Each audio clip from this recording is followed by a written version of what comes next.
बिस्मिल्लाहिर्रहमानिर्रहीम अस्सलाम वालेकुम वरहमतुल्लाहि वबरकातुहू अल्लाहुम्मा सल्लि अला मुहम्मद व आले मुहम्मद रब्बि इश्रह ली सदरी व यस्सिर ली अमरी वहलुल उक़दतम मिन लिसानी यफ़क़हू क़ौली आमीन। ख़वातीन हज़रात, आप देख रहे कुतुब ऑनलाइन और मैं हूँ बिलाल कुतुब। और एक ज़माना था कि एक साहब ने मुझे बाहर बताया, 15 साल पुरानी बात है, उसने कहा कि विटामिन सी जो है वो रोज़ खाया करो। हमने कहा क्यों खानी चाहिए? उन्होंने कहा बस खाया करो। हमने नहीं खाई। उसके बाद पता चला कि वो जिस्म के अंदर, ये कोविड के जो पहला लेयर था इसके अंदर विटामिन सी के बारे में पढ़ा तो पता चला कि जनाब विटामिन सी जो है वो जिस्म खुद नहीं बना सकता। हम अपने विटामिन सी को खुद नहीं क्रिएट कर सकते, हमें बाहर से लेनी पड़ती है और वो बॉडी के अंदर रहती भी नहीं है, वो निकल जाती है। इसलिए आपको रोज़ लेनी चाहिए, बल्कि शायद ज़्यादा दफ़ा लेनी चाहिए, वरना वो जिस्म जो है वो खारिज कर देता है उसको। अगर थकावट हो, चेहरे पे बाल कम हो, सर पे, चेहरे पे आपकी ज़रा झुर्रियाँ अर्ली एज में पड़ जाएँ तो शक कीजिए कि आपको विटामिन सी की कमी तो नहीं है। ये मैं बात क्यों कह रहा हूँ? हमें इल्म नहीं होता बहुत सी चीज़ों का, जबकि वो 1 रुपए की 4 गोलियां जो हैं वो अवेलेबल हो मार्केट में। इसी तरह एक और चीज़ जिसका कि हमें इल्म नहीं होता और मेरे ख्याल में आज वो माशरे में बहुत ज़्यादा है, वो डायबिटीज़, जिसको कि हम कहते हैं शुगर की बीमारी। ये बीमारी है या नहीं है, ये लाइफस्टाइल ज़रूर है जो आपके साथ हमेशा चलना है। ये ऐसी बीमारी है जो कि आपके जिस्म को खुद खाती है, चीज़ों को ख़राब करती है। इसके लिए क्या इम्यून सिस्टम बनाना चाहिए, ये आज बात करेंगे डॉक्टर सहर चावला से। डॉक्टर चावला अस्सलाम वालेकुम। अस्सलाम वालेकुम सर, ठीक ठाक। और हमारे साथ हैं गुलाम हैदर साकिब भाई। साकिब भाई अस्सलाम वालेकुम। साकिब भाई, सबसे पहले तो ये बताएं कि जब बहुत ज़्यादा इंसान भारी हो और पेट आपके चेहरे से आगे निकल रहा हो तो क्या ये सेहत की निशानी है? सेहतमंद होने की अलामत तो नहीं हम कह सकते, लेकिन उसको ये ज़रूर कहेंगे कि वो चाको चौबंद नहीं है और बीमारियां उस पर हमलावर हो रही हैं। क्योंकि पेट का बढ़ना, जिस्मानी अमराज का बढ़ना, ज़ाहिरी क्योंकि दुबला पुतला होना, चाको चौबंद होना, ये हदीस रसूल से साबित है, सुन्नत रसूल है। बल्कि एक हदीस पाक है मुस्लिम शरीफ की, नबी पाक सल्लल्लाहु अलैहि वसल्लम ने फरमाया कि कमज़ोर इंसान से ताकतवर मोमिन अल्लाह की बारगाह में ज़्यादा महबूब है। साहबा ने पूछा कमज़ोर मोमिन और ताकतवर मोमिन में क्या फ़र्क है? फरमाया जो चाको चौबंद हो और अल्लाह के हुकूक अपने वक्त पर अदा करे वो ताकतवर है, और जो सुस्ती और काहली में रहे वो कमज़ोर है।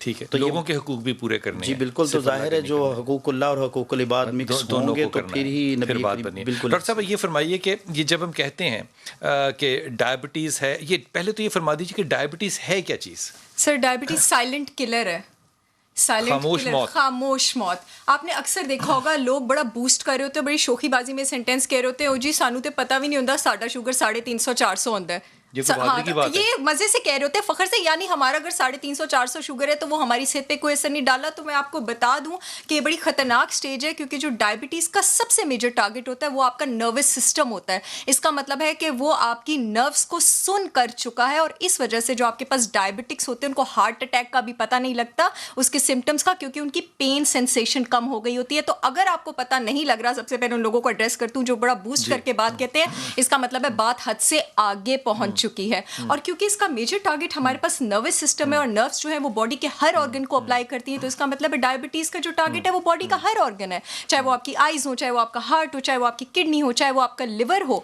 तो डेफिनेटली डायबिटीज, और खास तौर पे जो एंड नर्व्स हैं, जैसे पाँव के तलवे हैं, यहाँ पे फिर सेंसेशन कम होती चली जाती है। ये अर्लीस्ट सिम्टम्स में से आता है। इसको आप कहते हैं पेरिफेरल न्यूरोपैथी। पेरिफेरल न्यूरोपैथी का मतलब ये है कि डायबिटीज में आपके पास जो इन्फ्लेमेशन और ब्लड वेसल की वॉल्स को क्लॉट, प्लाक बनाने वाले, डैमेज करने वाले केमिकल्स जब ज्यादा होते हैं, ये उन ब्लड वेसल्स को डैमेज करते हैं जो खास करके पेरिफ्रीज यानी हाथ और पैरों की नर्व्स को नहीं पहुंच सकते। अब जब नहीं पहुंच सकते वो नर्व्स मर जाती हैं। जब वो नर्व्स मर जाती हैं तो वहां पे पेरेस्थीसिया और एनेस्थीसिया की सिचुएशन जो है वो पैदा होती है। पेरेस्थीसिया का मतलब है एब्नॉर्मल सेंसेशन, एनेस्थीसिया का मतलब है लॉस ऑफ सेंसेशन। कुछ मिक्स सी फीलिंग आती है और ये टिंगलिंग शुरू हो जाती है। और एक और चीज जिससे आप ये डायग्नोस कर सकते हैं कि अगले बंदे को डायबिटीज हो रही है, उसको कहते हैं planter fasciitis.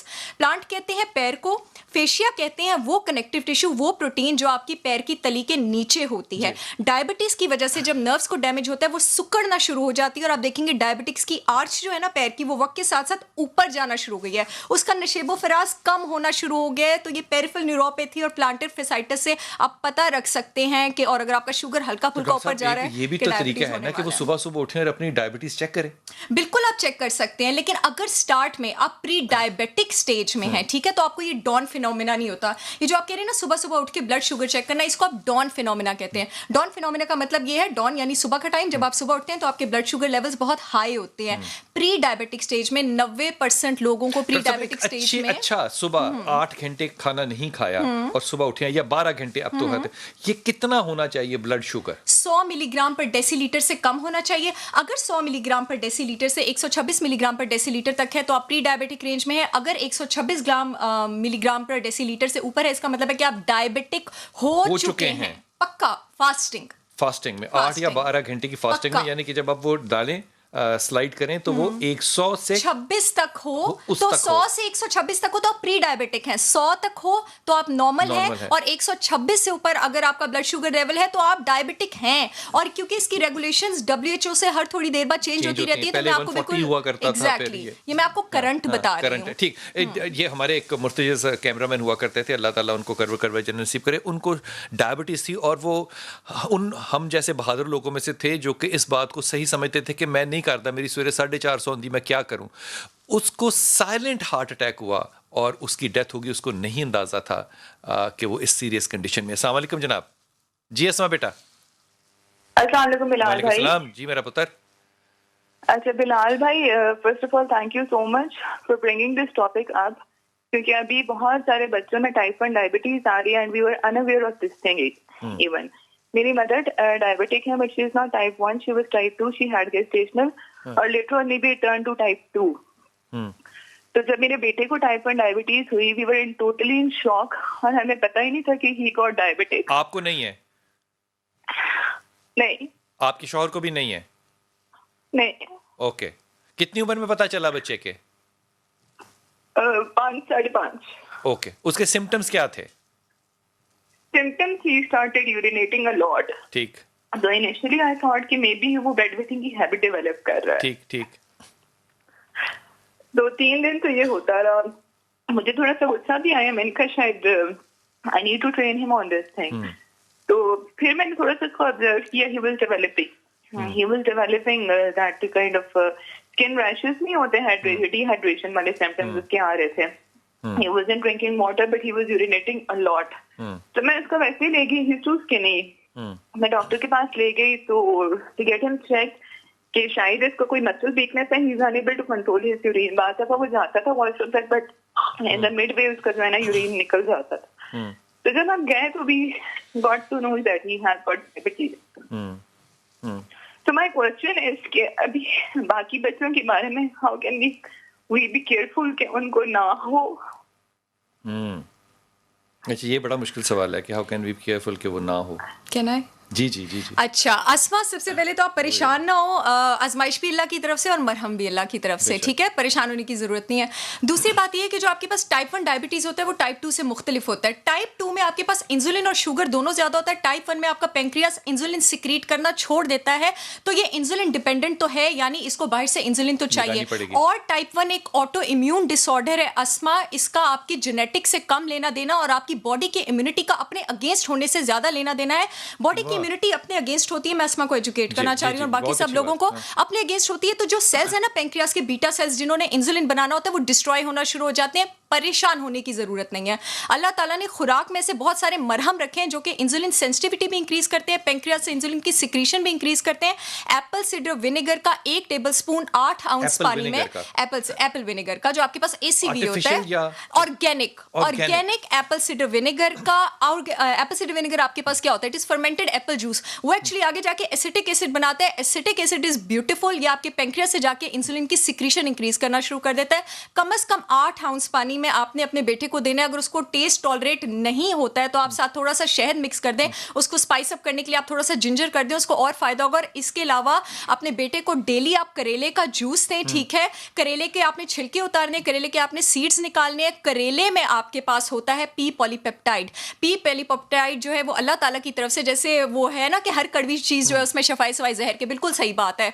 The bitter the better याद रखिएगा हमेशा फॉर लाइफ। द बेटर, जितना कड़वा उतना अच्छा, उतना ही अच्छा। पी पॉलीपेप्टाइड अल्लाह ताला की तरफ से इंसुलिन को मिमिक करता है और इंसुलिन की सिक्रीशन भी इंक्रीज करता है। और जो ये करेले को कैसे खाना है? करेले को जूस छीलना है, निकालें? उसके सीड्स भी निकालने, उसमें हरा सेब डालना है। हरे सेब में आपके पास सॉल्युबल फाइबर होता है, वो टाइप 1 डायबिटीज के लिए बहुत ज्यादा अच्छा है। 1 टेबलस्पून लेमन जूस डालना है, 1 ग्लास पानी डालना है, 2 से 3 पुदीने के पत्ते डालने हैं, बाद में बताऊंगी पुदीना क्यों। इसको बगैर छाने ब्लेंड करके पीना है उसने रोज मिड मॉर्निंग। और ऐसे बहुत सारे लोग हैं जो टाइप 1 डायबिटीज के साथ देर रॉकिंग देयर लाइफ, परेशान क्यों हो रही हैं? इंशाल्लाह वो कंट्रोल में रहेगा। डाइट के अंदर इसको करना है करेले का मिड मॉर्निंग में दोपहर के करीब, दोपहर से पहले, ठीक है। और सेब का और इसमें 1 टेबलस्पून लेमन जूस डालना है, हो सके तो 1 टेबलस्पून ग्रेटेड जिंजर डाल दें और 1 हरा सेब डाल दें, ठीक है। ऑल ऑफ दिस जिंजर हो गया, अदरक, टुवर्ड्स जिंजर हो सेब गया, हरा सेब और करेला, पुदीना करेला। और अगर इसको बहुत कमाल करना है ना तो इसमें 1 टीस्पून दालचीनी भी डाल दें। जो दालचीनी है ना 49 हर्ब्स पर आज तक रिसर्च हुई है डायबिटीज में, दालचीनी टॉप पे स्टैंड करती है आपके पास। और दालचीनी में आपके पास एक कंपाउंड होता है MHCP, उसको कहते हैं मिथाइल हाइड्रोक्सी चाल्कोन पॉलीमर। वो आपके पास क्या करते हैं, जो इंसुलिन का एक्शन है ना सेल के अंदर, उसको इंक्रीज कर देता है। आपका बेटा जो इंसुलिन बाहर से ले रहा है ना, उसका एक्शन इंक्रीज हो जाएगा, आहिस्ता आहिस्ता उसकी डोज कम होना शुरू हो जाएगी। और दालचीनी श्रीलंकन लीजिएगा, श्रीलंकन दालचीनी अच्छी होती है और पाउडर फॉर्म में नहीं लेनी, आपने स्टिक फॉर्म में लेनी है। चबानी है उसको? नहीं, स्टिक फॉर्म में लेके आपने खुद पाउडर बनाना है। जो मार्केट में पाउडर होती है ना कुतुब साहब, उसमें प्रिजर्वेटिव्स बहुत ज्यादा होते हैं, उसकी शेल्फ लाइफ कम होती है। मोस्टली जो हमने ये जो डॉक्टर साहब बता रही है ना, ये सारी चीजें जो है ना, ये आजकल बहुत सी ऐसी दवाइयां आ रही हैं जो कि नेचुरोपैथी के तहत जो है वो मार्केट में मिल रही हैं। ये एक ये जो सिनेमन जो है, क्या कहते हैं इसको, दालचीनी जो है, ये दालचीनी की कुछ 50 गोलियां या 30 गोलियां जो है ये 2,500 हजार रुपए की मिल रही हैं। तो आप ये घर में दालचीनी है, इसको खाइए। करेला जो है इसका, सब सेब जो है वो, अदरक जो है उसका, और नींबू और पुदीना आपने इसमें डालना है। ये मिरेकल कहूंगा तो आप कहेंगे मजहबी जुबान है, ये मैजिक है कि आपको कितनी जल्दी सपोर्ट सिस्टम इसका मिलेगा। यकीन कीजिए दुनिया जहान के अंदर इस वक्त ये चीजें मेडिसिन के तौर पे, जैसे कहते हैं विटामिन्स के तौर पे लोग इस्तेमाल कर रहे हैं। हमारे यहाँ रवाज क्या कम, इल्म ही नहीं है। जी अस्सलाम वालेकुम बेटा। जी पुत्र। हेलो जी जाजेब। अस्सलाम वालेकुम। वालेकुम सलाम।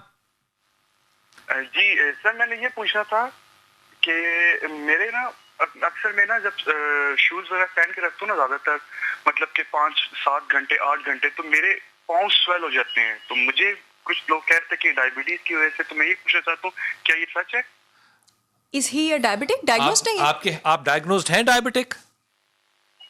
नहीं, एज सच तो मुझे कोई अदर सिम्टम्स तो नहीं है, लेकिन मैं फिर भी पूछना चाह रहा था। तो आपने कभी चेक भी नहीं किया अपना sugar level? Sorry, sugar level कभी चेक भी नहीं किया? नहीं, मैंने कभी इसका चेक भी नहीं किया। आंखें तो नहीं सूजी होती हैं? हाँ, आंखें सूजती हैं? नहीं, आंखें नहीं, सिर्फ मेरे पाँव सूज जाते हैं। पाँव सूज जाते हैं। आप बैठे रहते हैं ज्यादा? आपकी बैठने की जॉब है ज्यादा?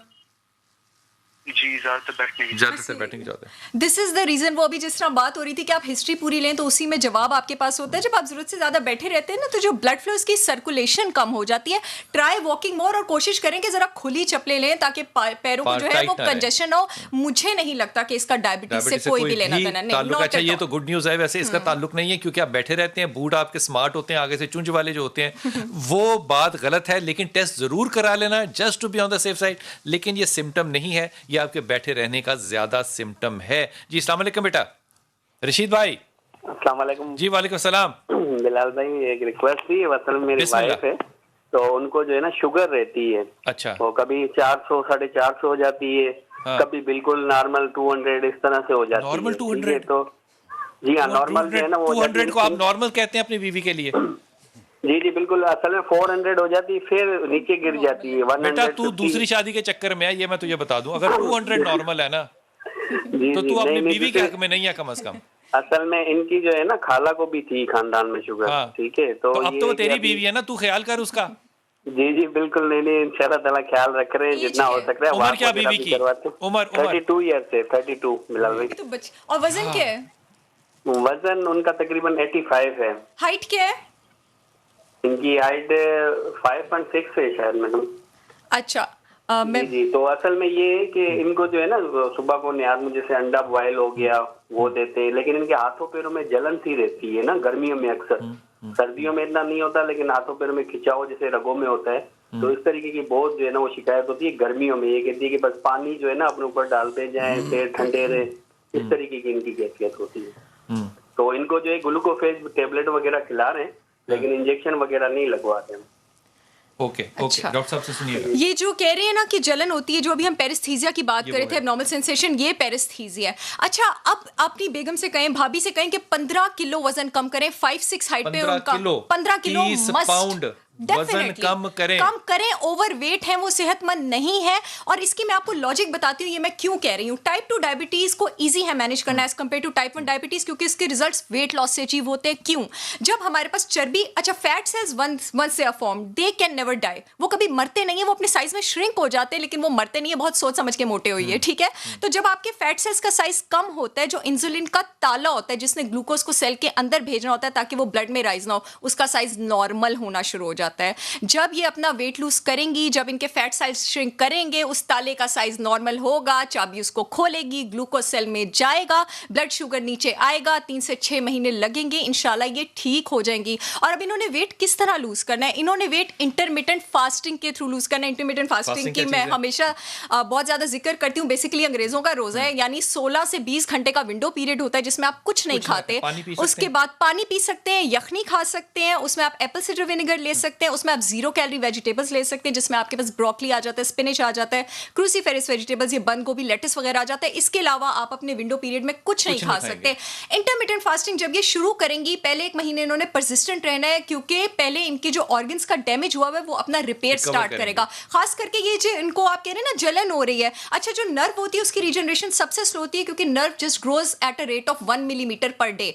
3 से 6 महीने में इनकी जब ये इंटरमिटेंट फास्टिंग, बिल्कुल आप इनको रखें 3 महीने इंटरमिटेंट फास्टिंग पे, 3 महीने में इनकी ये भी चली जाएगी, वेट भी लूज होगा। और ये नहीं कि 6 घंटे में जो सामने आएगा वो खा जाएंगी। इन्होंने सब्जियों पे रहना है, फलों पे रहना है, जवार बाजरे की रोटी पे रहना है, दही खा ली, अंडा खा लिया, कोई तला हुआ खाना, कोई जंक फूड। और रात को चावल नहीं खाने हैं, रात को मुर्गा नहीं खाना है, ये नहीं करना है। 2 बातें जो है वो बड़ी जबरदस्त हैं। पहली बात तो ये कि वो 16 घंटे की कम से कम रोजा करें। अब तो रोजे आ रहे हैं, तो वो जो हम करते हैं ना सहरी और अफ्तारी, उससे माफी ले लें और बड़े एहतियात के साथ खाएं। और दूसरा, अपना वजन कम करें। ये दूसरी बात जो मैं वाजे करता हूँ अगले कॉलर से पहले, हम टाइप 1 और टाइप 2 की जो बार बार बात करें, टाइप 1 वो है जो कि बच्चा लेकर पैदा हो रहा है, डॉक्टर साहब ऐसी बात है ना। और टाइप 2 जो है वो है जो कि आप बड़ी एज में अपनी करतूतों की वजह से हासिल करते हैं। वो सूरत हाल जो है वो टाइप 2 होती है, पहली टाइप 1 होती है। लेकिन मैंने टाइप 1 के बच्चों को भी बहुत ही ज्यादा सेहतमंद जिंदगी गुजारते देखा है। साकी भाई, जितने भी हमने उलमा इकराम माशाल्लाह ताला देखे हैं, वो मेरी तरह ज़रूरत से ज़्यादा सेहतमंद होते हैं। तो क्या ये ज़रूरी नहीं है कि हम उलमा इकराम को भी ये ख़बर पहुंचाएं कि सेहत रखने के लिए कम खाना, हलवे का नाम तो बदनाम हुआ है, वो ना करना या दावतें ना उड़ाना, क्यों इतने भारी उलमा होते हैं? क्या वजह होती है? हेल्थ कॉन्शियस नहीं होते? डॉक्टर साहब ने बहुत अच्छा आगे मतलब एक पेशेंट के सवाल के जवाब में बताया कि जब वो लोग बैठे रहते हैं, जो ब्लड सर्कुलेशन है जब एक तरफ ही होगी, जब तवज्जो एक तरफ होगी, एक शख्स बैठा रहेगा, बॉडी कंडीशंस अलग होती हैं। मसलन जैसे मदारस में बाज़ उलमा होते हैं 6-6, 8-8 घंटे बैठ के ज़मीन पे उन्होंने पढ़ाना, खुतबा देना, मस्जिद में बैठे रहना। या इसके अलावा भी हमारे यहाँ चूँकि हम अक्सर लोगों को फ़ज़ाइल मतलब ना देखें से नहीं, लोगों को हम फ़ज़ाइल बताते हैं, खुद अमल ज़रा कम करते हैं। इस पर भी तवज्जो होनी चाहिए, क्योंकि बुजुर्गान दीन का ये फरमान है, बड़ा खूबसूरत कौल है, कम खाना, कम सोना और कम बोलना। ये एक फ़लसफ़ा है औलिया का, सूफिया का, बुजुर्गों का, कम खाना, कम बोलना, ये कम उन्होंने उन लोगों के लिए कहा है जो ज़्यादा बोलते हैं, ज़्यादा खाते हैं और ज़्यादा सोते हैं। ज़ाहिर है जब आप ज़्यादा खाएंगे, ज़्यादा सोएंगे, ज़्यादा बोलेंगे। कम खाएंगे, कम बोलेंगे, कम सोएंगे। और शाह साहब 5 चीज़ों को 5 से पहले गनीमत जाननी चाहिए। अल्लाह ने हमें 5 नेमतें ऐसी दी हैं, उनमें एक जवानी है, सेहत है, फ़राग़ दिली है, ज़िंदगी है और फ़ुर्सत के लम्हात हैं। यानी कि ये जवानी है, सेहत है, फ़ुर्सत के लम्हात हैं, ज़िंदगी और माल है। ये 5 जिसके पास फ़ुर्सत के लम्हात है ना, जी वो तो अपनी ना दोबारा से ना रीप्रोग्रामिंग करें, क्योंकि आप ज़िक्र खुदा के बगैर हैं तो आप फ़ुर्सत में हैं, तो अल्लाह ताला हदायत दे। वक्फा लूँगा, वापस आऊँगा और बात शुरू करते हैं।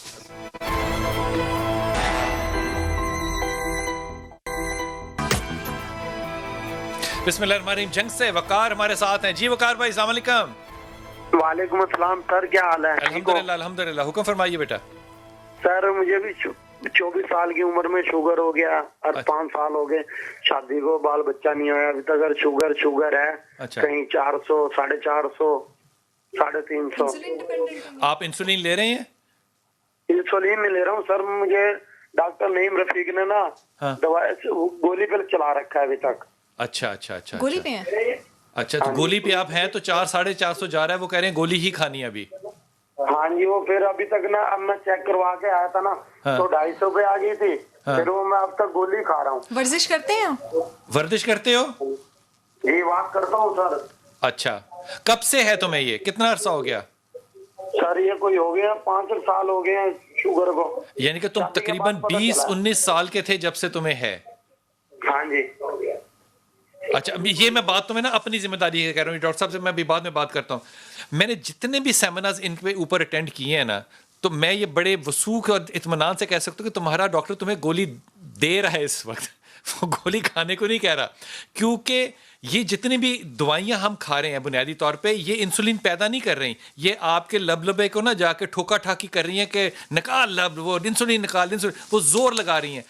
आज डॉक्टर ये कहते हैं बाहर की दुनिया में, पता नहीं हमारे डॉक्टर जो है वो क्या कहते हैं, वो कहते हैं कि जनाब आपको जब ये है तो आप इंसुलिन पर फौरन आ जाएं ताकि आपके बाकी ऑर्गन जो जिस्म के हैं वो डैमेज ना हो।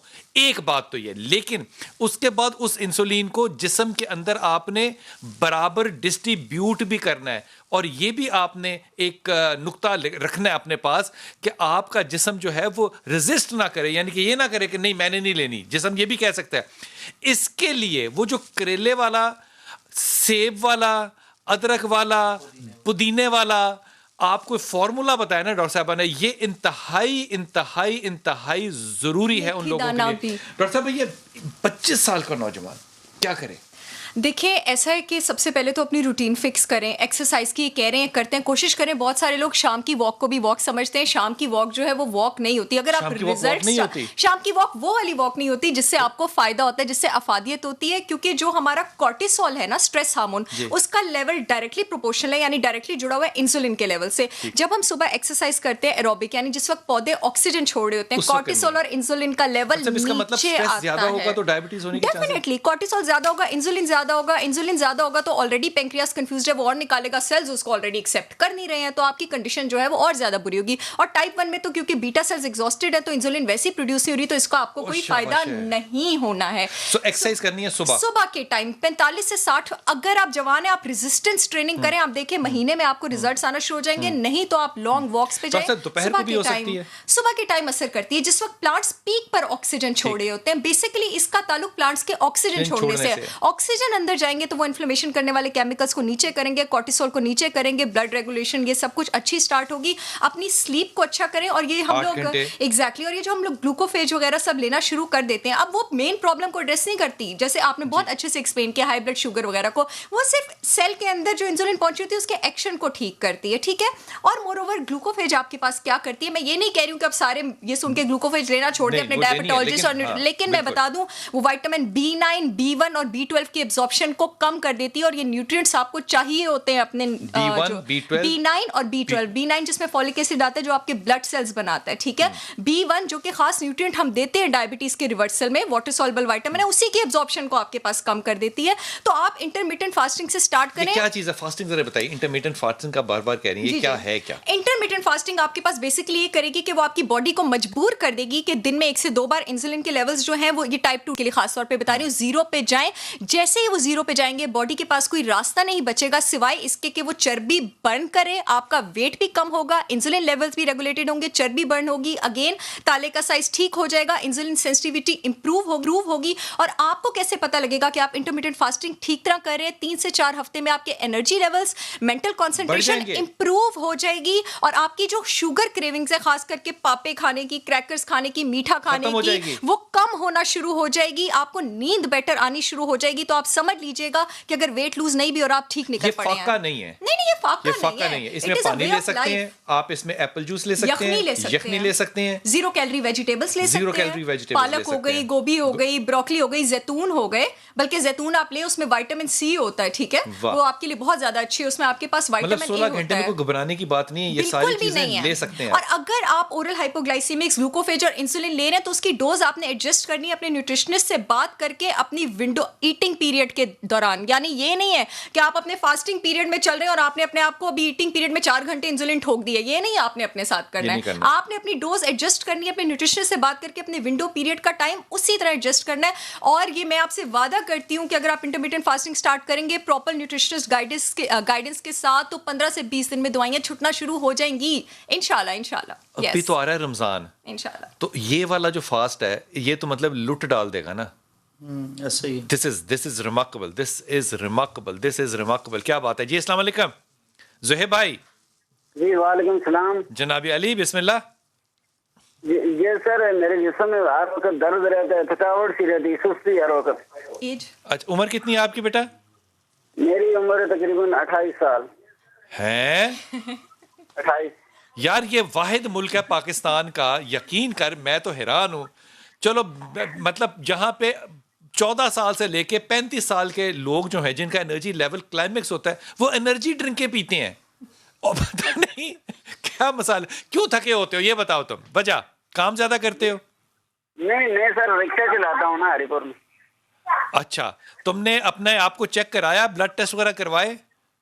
ब्लड टेस्ट कराया, वो थोड़ी सी कमी है ना, इस मेरी हाथों की उंगलियां जो है ना उनको अकड़ सी रहती है, मतलब कि हर वक्त उनको दबाते रहता हूँ, गर्दन में HBC होती है। यूरिक एसिड चेक कराया? ब्लड रिपोर्ट में यूरिक एसिड एक चीज होती है, यूरिक एसिड, मतलब गर्दन में HBC होती है, हर वक्त गर्दन को मैं खुद हाथों से दबाता रहता हूँ ना। मिनरल्स की कमी है। ये क्या है? अच्छा इजाद, जिंक की कमी है, बी विटामिन्स की कमी है, थकावट है, एनर्जी लेवल्स कम है। जो बी विटामिन्स होते हैं, 8 तरह की बी विटामिन्स होते हैं, उनका काम क्या होता है, उन्होंने हमारे खाने से एनर्जी और न्यूट्रिएंट्स निकाल के हमारे ब्लड को देने होते हैं ताकि वो उस फैक्ट्री में उसको डालें और वो उसको यूज करें। बी विटामिन B1, B2 आ जाता है, B3 आ जाता है, B5, B6, B9 और B12 और एक लिपोइक एसिड। ये मल्टीविटामिन्स इन्हीं को कहते हैं। विटामिन बी कॉम्प्लेक्स ये आपकी नर्व की हेल्थ से लेके, आपके जिस्म में खून बनाने से लेके, आपकी बॉडी को एनर्जी देने से लेके, क्योंकि 8 विटामिन्स है तो ये सबसे ज्यादा चीजों में आपके पास इन्वॉल्व होते हैं। किसमें है? आपके पास जितने भी ग्रेन्स हैं, जितने भी नट्स हैं, जितनी भी सब्जियां हैं, सिर्फ एक बी विटामिन है आपके पास, B12, जो कि सब्जियों में नहीं होता, सिर्फ गोश्त में होता है। वो आपके पास B12 है, गोश्त में होता है, मछली में होता है, मुर्गी में होता है। बाकी जितनी भी पोल्ट्री है, जितने भी ग्रेन्स हैं, जितने भी नट्स हैं, जितने भी सीड्स हैं, ये बहुत वाइडली डिस्ट्रीब्यूटेड हैं। चाहे महंगा हो चिलगोजा खाना चाहिए, मूंगफली खानी चाहिए। चिलगोजे की जगह मूंगफली पे गुजारा कर सकते हैं, बल्कि एक्चुअली चिलगोजे में जो आपका बैड कोलेस्ट्रॉल होता है LDL, उसका लेवल कंपैरेटिवली ज्यादा होता है, और जो मूंगफली उसमें बल्कि विटामिन E ज्यादा होता है जो आपकी इम्यूनिटी को तेज करता है। अल्लाह ने बिना गरीब आदमी का साथ दिया पूरा। बिल्कुल दिया है, समझने की बात है। क्या बात है जी। अलीबाद अस्सलाम वालेकुम। अस्सलाम वालेकुम बिलाल भाई। वालेकुम अस्सलाम बेटा। अच्छा बिलाल भाई, मेरे ना पिंडलियों में और पैरों में बहुत ज्यादा दर्द रहने लगा है, और खासतौर पर जब मैं नमाज पढ़ता हूँ ना तो मुझे उठने में बड़ी दिक्कत होती है। एज? उम्र कितनी है आपकी बेटा? 42। मैरिड? जी जी बिल्कुल बिलाल भाई। और कब से है ऐसा? तकरीबन ये 5-6 महीने से ऐसे ही चल रहा है। तो मुझे ये मालूम करना है कि ये शुगर तो मुझे नहीं होने वाली, या इस तरीके से, या मुझे कोई ऐसा परहेज बताएं कि मैं। मीठा बहुत खाते हैं क्या? मीठा ज्यादा खाते हैं? मीठा बहुत ज्यादा खाता हूं। बस तब भी होती है। तो मतलब अच्छा, वजन भी मेरा बहुत ज्यादा है, तकरीबन मेरा 105 वजन है। हाइट कितनी है? 5.6। अच्छा मेरे भाई, आपको कम से कम 35 से 40 किलो तो लूज करने की जरूरत है। तो इसी में रहना, ठीक है। आपने तो अभी 1.5-2 साल आप कमिटेड हो जाओ और कमर बांध लें अपने आप को ठीक करने में। और जिस, I am so sorry for being so blunt, आपका मोटापा इस वक्त जिस लेवल पे है इसको बीमारी कहते हैं, तो आप बीमार हैं। और बिल्कुल और आपकी बीमारी का इलाज आपके हाथ में है। अभी तो आप इतने जवान हैं तो सिर्फ पिनियों में हो रही है, आगे गोटे गिट्टे लेके बैठ जाएंगे। बीमारी का इलाज आपके हाथ में नहीं, मुंह में है। हाँ एग्जैक्टली, उस पर ताला लगा दें, ठीक है।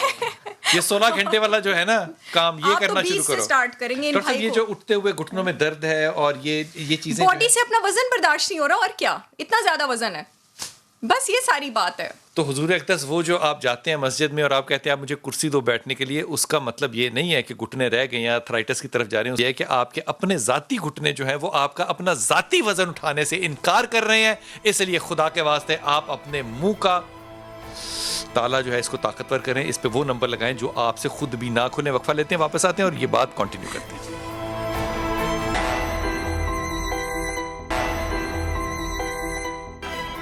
बिस्मिल्लाह साकी भाई, ये मैं बात जो है ना, ये यकीन करें तंज़न नहीं, बड़े दिल की अथर गहराइयों से कह रहा हूँ।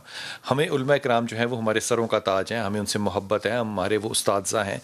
क्या हम अपने उस्तादज़ा को ये याद दहानी नहीं करा सकते कि सादा ग़ज़ा के अंदर सुन्नत भी है, सवाब भी है और सेहत भी है?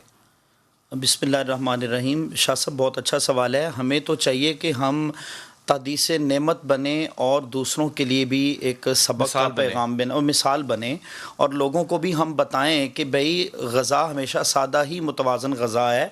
नबी पाक ने सारी ज़िंदगी सादा और मुतवाज़न ग़ज़ा इस्तेमाल की और इसीलिए सहाबा इकराम में चाको चौबंद होने और एक्टिवनेस होने की जितनी क्वालिटी हैं वो सब मौजूद होती थी।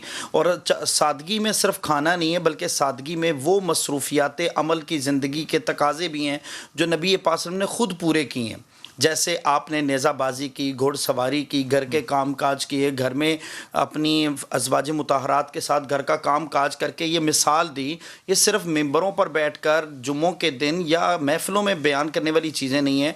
जब हम अमल करेंगे तो ख़ुद ब खुद ऑटोमेटिकल लोग भी ये काम करना शुरू कर देंगे। दूसरी आखिरी बात बहुत इंपॉर्टेंट कि लोग कुछ हमें जो मजहबी लोग होते हैं उनको अपनी मोहब्बत का सबूत इतना देते हैं, खाने इतने मतलब टेबल पे रख देते हैं मोहब्बत के सबूत में, तो खाने वालों को कम से कम ये एहतियात ज़रूर करनी चाहिए कि अच्छा, ये भी एहतियात वो करे जी, ये एहतियात देने वाले नहीं खाने वाले करें कि उन्होंने तो अपनी मोहब्बत कर दी है। उनकी मोहब्बत पे मतलब ना इतना लब्बैक का करें। हाँ जी, नहीं, उन्होंने तो मोहब्बत कर दी है। अब हमें चाहिए कि हम जितनी आपसे यानी कि जो भी मोहब्बत का इजहार करेगा आप कहेंगे आओ। नहीं, उन्होंने मोहब्बत कर दी, हमें अपनी बॉडी के मुताबिक उतना खाना खाना चाहिए, बकिया खाना जो अल्लाह की सखावत जितनी कर भी देना नेमतें हैं चाहिए। उसमें मैंने अपनी अकल और दानिश और अपने नफ्स के मुताबिक जो है उसमें से उठाना है। यही रसूल पाक सल्लल्लाहु अलैहि वसल्लम की सुन्नत है ना, यही सुन्नत है। डॉक्टर साहब, ये जो बच्चे ने फ़ोन किया था अली बास ने, वो कह रहा था कि मेरा वज़न जो है वो ज़्यादा, आपने कहा कि आपने तकरीबन 40 केजी वज़न जो है वो कम करना है, उसका डाइट प्लान क्या होना चाहिए और कितने अरसे तक करना चाहिए? इनको 1.5 से 2 साल लगेंगे हेल्दी वेट लॉस में, ठीक है। अगर ये इस वक्त घबराहट में आके, जल्दी में आके कीटो, जिसके मैं शदीद अगेंस्ट हूँ और हमेशा रहूंगी, कीटो या फिर कोई अनहेल्दी डाइट प्लान वगैरह फॉलो कीटो के साथ कीटो पीटो नीटो शीटो सब शामिल कर लें, वो सब दुकानें चमकाई हैं। That is not an authentic thing. और खुदा के लिए लोगों का नुकसान ना करें अपनी दुकानें चमकाने के लिए। ये बिल्कुल उसी तरह जिस तरह आप लोग नीले पीले लाल गुलाबी ना सदकात बताते होते हैं। ये लोग क्या करते हैं कि 1-2 महीने का रिजल्ट दिखा देते हैं आपको, ठीक है, और उस वजह से अपने प्रोडक्ट सेल करते हैं, दुकानें चमकाते हैं। प्लीज लोगों की जिंदगियों के साथ ना खेलें, अल्लाह आपको आगे जाके पकड़ेगा। दूसरी बात, जिन लोगों को ये वाला प्रॉब्लम होता है कि उनकी बहुत ज्यादा ओबेसिटी होती है, उन्होंने स्लो वेट लॉस की तरफ जाना होता है, नहीं जाना होता, क्योंकि डेफिनेटली इसका मतलब है कि इस वक्त लिवर के ऊपर भी चर्बी है, और लिवर के ऊपर जो चर्बी है, पेट इससे मोटा है कि वो उसने उगल के बॉडी के बाकी ऑर्गन्स, पेट के बाकी ऑर्गन्स के ऊपर भी डाल दी है। तो उस चर्बी को आप स्लोली लूज करते हैं 1 kg पर वीक। तो सारी यहाँ पर हैं। एग्जैक्टली। तो लिवर जो है सारी चर्बी है। लिवर जब तंग आ गया, उसको एक्यूमुलेट कर करके वो पेट पे क्यों नजर आ रही है? अब ऑर्गन्स के अराउंड एक तो वो चर्बी होती है ना, ऑर्गन्स के अराउंड, उनकी प्रोटेक्शन के लिए होती है, वो अच्छी हेल्दी फैट होती है, वो हमें चाहिए होती है। वो चर्बी है जो नहीं चाहिए हुई है, और अब जो वो ओबेसिटी बन के नजर आ रही है। अच्छा, मुझे अक्सर पेशेंट्स और क्लाइंट्स कहते हैं कि जी हमारा हफ्ते में 3 से 4 kg वेट लॉस होगा। मैं कहती हूँ नहीं, हफ्ते में कम ही वेट लॉस होगा। मैं ऐसे नहीं कराऊंगी और किसी को भी ऐसे नहीं कराना चाहिए, क्योंकि उसकी वजह से जो लिवर की फैट एक्यूमुलेट करने की टेंडेंसी है वो बढ़ जाती है। तो आराम से ये इंटरमिटेंट फास्टिंग स्टार्ट करें 16:8 के जो उस पर, क्योंकि इनका वेट बहुत ज्यादा है। पहले ये एक डिटॉक्स डाइट पर जाएं, ठीक है, फाके करने की जरूरत नहीं। यानी जितनी भी आपकी डिटॉक्स वेजिटेबल्स हैं, जैसे करेला हो गया, जैसे पालक हो गया, जैसे आपके पास स्वांजना हो गया, मुल्तान की बड़ी फेमस सब्जी है स्वांजने पे तो बड़ी बात हो सकती है। अपने आप को हाइड्रेटेड रखें और एक वीगन यानी प्लांट बेस्ड डाइट पर जाएं। मैं इसको डिटॉक्स डाइट कहती हूँ। थोड़ी देर के लिए गोश्त, प्लांट बेस्ड डाइट, जो प्लांट है उसको अपनी डाइट में लेकर आए। जैसे क्या बात है, क्या बात। तो डॉक्टर साहब अगर दूध पीना हो तो वो भी प्लांट का दूध हो सकता है? अच्छा, इनिशियली ना आपने बिल्कुल प्लांट का दूध हो सकता है। मैं एनिमल डेयरी बिल्कुल स्विच ऑफ करा देती हूँ। एनिमल डेयरी होनी नहीं चाहिए। प्लांट का दूध आपके पास कोकोनट मिल्क हो सकता है, ऑलमंड मिल्क हो सकता है, ओट मिल्क हो सकता है, सोय मिल्क हो सकता है, सिवाय उन लोगों के जो हाइपोथायराइडिज्म के मरीज हैं, उन्होंने ये सुन के सोय मिल्क नहीं लेना है। आपने सोय मिल्क प्रोडक्ट्स नहीं लेने हैं। बाकी खास करके वो बच्चियां जिनको हार्मोन्स का इशू है वो तो सोय मिल्क लें, क्योंकि उसमें भी वेट लॉस करना बड़ा मुश्किल हो जाता है। एनिमल डेयरी स्टार्ट में अवॉइड करें। एनिमल डेयरी बहुत अच्छी है लेकिन इसमें इन्फ्लेमेशन करने की टेंडेंसी डॉक्टर साहब होती मोटा है। पेट है, इसकी क्या निशानी है? कितना पेट होना चाहिए? पेट इतना होना चाहिए कि आप नीचे देखें तो अपने पैर आराम से देख सकें। अगर आप अपने पैर नहीं देख सकते हैं तो इसका मतलब है कि आपका पेट बीमारी की एक तरफ है। डॉक्टर साहब आप ने हमें insulin बताया resistant हैं। था, बताया तो हमें तो नहीं बताया था, कहीं थी तो गुफ्तगू कर रही थी, उन्होंने कहा कि अगर आप अपने जिस्म के चर्बी पेट की पकड़ सकते हैं तो आप मोटे हैं। क्या वाकई इतना थिन और जीरो साइज अगर होना आप चाहिए? अपना लोअर एब्डोमेन पकड़ सकते हैं थोड़ा सा तो आप मोटे नहीं हैं। सॉरी, मैं इस बात को नेगेट शुक्र है करूंगी। यार, ये चर्बी शुक्र हमें है चाहिए। यार। ये चर्बी हमें शुक्र है चाहिए। यार, हाँ। ये जो हिप एरिया की अच्छा, वो चर्बी फोन पे है, वो अली कह रहा है कि मुझे अपना पेट नहीं नजर आ रहा, तो ये वाला जो पकड़ा जा सकता है ये मोटापन नहीं ये है। नहीं है। जो आपके हिप एरिया की चर्बी है जरूरी चर्बी है। ये वो वाली चर्बी है जो ऑर्गन्स की प्रोटेक्शन के लिए चाहिए। प्लीज इसको निकालने पे ना जाएं। ये अनहेल्दी स्टैंडर्ड्स डॉक्टर पे साहब ना इसका मतलब जाएं। जीरो साइज भी खतरनाक होता है? साइज जीरो शदीद खतरनाक है। साइज जीरो अचीव ही नहीं हो सकता जब तक कि आप एक अंडर न्यूट्रिशन स्टेट में ना जाएं। और मैं एक जिम्मेदार डॉक्टर होने के नाते कभी भी मैल न्यूट्रिशन या अंडर न्यूट्रिशन वाली स्टेट को जो एडवोकेट नहीं दो खुशखबरियां आ गई। एक तो जीरो साइज अच्छा नहीं है, सो एक कॉम्प्लेक्स हमारा वो दूर हो गया। दूसरी अच्छी बात ये होगी कि वो अगर ये अच्छा वाला फैट है तो कोई बात नहीं, आप मोटे नहीं है। पाँव नजर आने चाहिए, पाँव वैसे भी नजर आने चाहिए यार इंसान को, है आजिज रहता है इंसान। जी अस्सलाम वालेकुम अनवर। वालेकुम सलाम सर। जनाब अली, जनाब अली। सर मैं डॉक्टर साहब से पूछना था कि जोड़ों में बड़ा दर्द होता है सर। मैं एज, यूरिक एसिड उम्र लेवल्स। कितनी बेटा? जी सर। उम्र कितनी है? 40 सर, 40। 40। और यूरिक एसिड कितना है? टेस्ट कराया होगा आपने? जी वो सही है, सब कुछ सही है सर। तो मैं कैसे वजन? पता से कितना है? जी सर वो तो मुझे नहीं कर याद है, लेकिन मैं कराया था तो वो सब क्लियर आया कितना अरसा पहले कराया था? था। ये तकरीबन कुछ 2 महीने पहले। अच्छा, वजन कितना है आपका? वजन है तकरीबन सर 104। हाइट और कितनी ऊंचाई, हाइट कितनी है आपकी?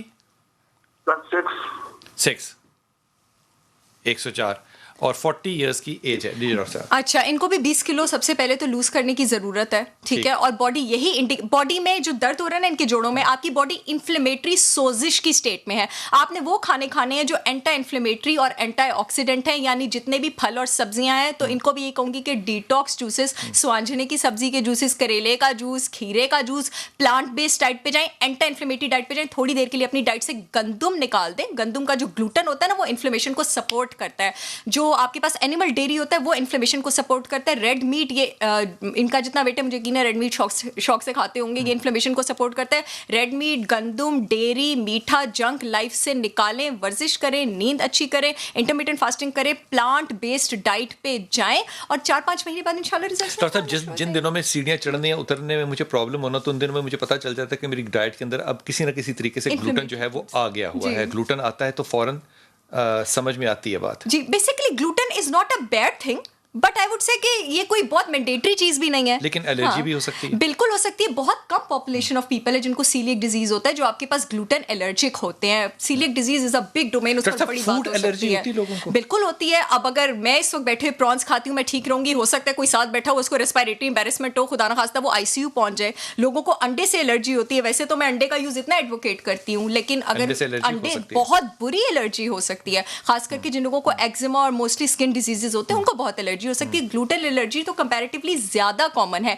इनके जो जोड़ों में दर्द है उसका मतलब यह है कि बॉडी में इस वक्त इन्फ्लेमेटरी मार्कर ज्यादा है, वो तंग करें। और अभी बेरीज का मौसम आया हुआ है, बेरीज से खूबसूरत एंटी इन्फ्लेमेटरी डाइट कोई नहीं है। आप जो है कोकोनट मिल्क में या आलमंड मिल्क में स्ट्रॉबेरीज डालें, कोई भी berry, blueberry, blackberry, raspberry, cranberry, elderberry, goji berry, जो मर्जी बेरी पकड़ें और उसका शेक बना के पिए। बेरीज में आपके पास एंथ्रोसाइन, ये जो बेरीज का डार्क रंग होता है, पता है अल्लाह ने इनको क्यों दिया होता है? ताकि इसको सनलाइट से प्रोटेक्ट करें, धूप इनको खराब ना करे। अब वो रंग जितना डार्क होता है, फ्लेवोनॉइड उतना ही स्ट्रॉन्ग होता है, वो बॉडी में इन्फ्लेमेशन उतनी ही ज्यादा कम करता है। अच्छे खाने खाने चाहिए, तवाज़न खाने खाने चाहिए। एक पैगाम बिस्मिल्लाहिर्रहमानिर्रहीम। मोतदिल ज़िंदगी और मियाना रवि किसी भी चीज़ में इंसान को हमेशा सेहतमंद और तंदुरुस्त और तवाना रखता है। कोई भी चीज़ है दुनिया के कुर्स में मोतदिलाना तरीके से जैसे ही आगे बढ़ेंगे हमेशा आपको नुकसान ही नुकसान होगा, चाहे दुनिया का कोई भी काम हो, इसलिए मोतदिल रहना चाहिए। बहुत मेहरबानी। ये जो हम लोगों ने कोल्ड स्टोरेज बना लिया ना, मेरे ख्याल में ये भी एक बहुत ही ऐसा दकियानूसी काम है जो कि शायद हमें नहीं करना चाहिए था, लेकिन दकियानूसी नहीं, लोग ऐसे रिस्क में आते हैं। जो मौसमी चीज़ होती है ना, अल्लाह ताला ने इसके अंदर बड़ी हिकमत रखी होती है, और ये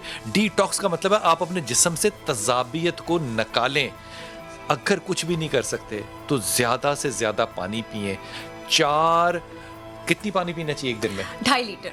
2.5 लीटर पानी, और बोतल की लीटर आपको पता है, 2.5 से 3 लीटर पानी डेली पिएं।